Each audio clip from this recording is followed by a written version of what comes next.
Okay, hi.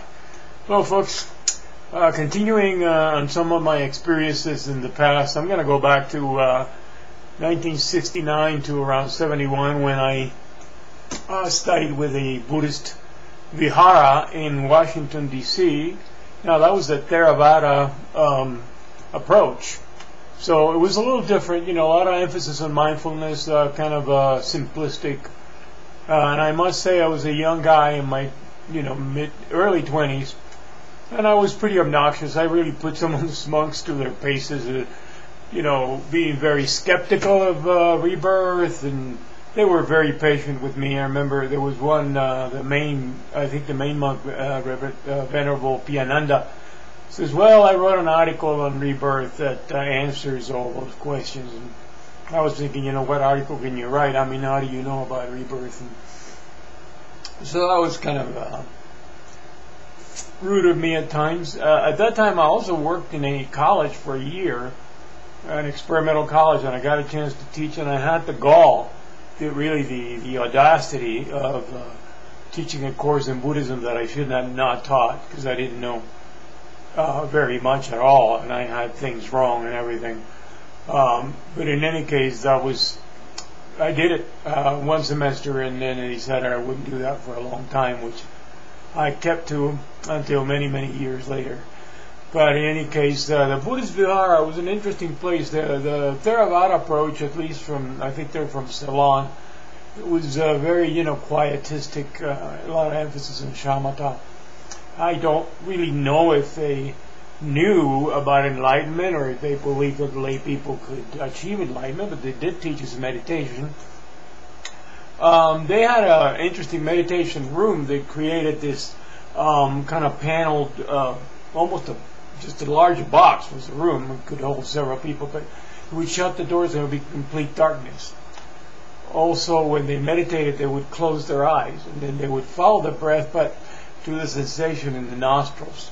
A lot of that came from the Satipatthana Sutra, Theravada Sutra on mindfulness, which in fact I saw it's available through our Amazon store, interestingly enough.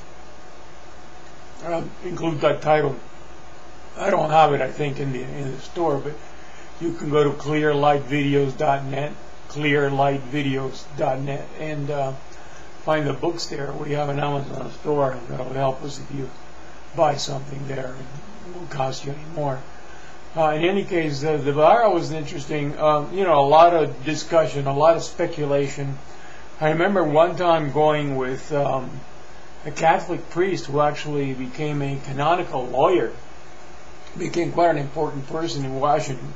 But in any case, we're going in there. He was very curious, so the discussion starts on killing.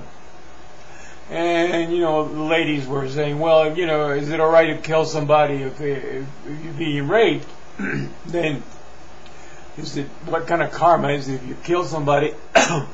So the priest turns to me and says, well, in my tradition, he was Catholic, so in my tradition it doesn't matter as long as you don't enjoy it. So he had a sense of humor about that. They had a beautiful, simple Buddha, nothing like the Tibetan tradition. It was all almost like a Protestant church, except for a large gilded Buddha about 3 times the size of a normal human being.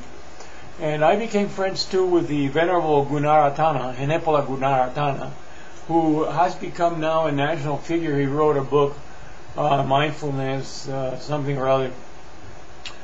But at that time he was just a young monk going to Catholic I think Georgetown University, getting his degree, his doctorate. And I remember one time we became friends, and we're in the backyard, and it's kind of a muddy, Washington can get kind of muddy.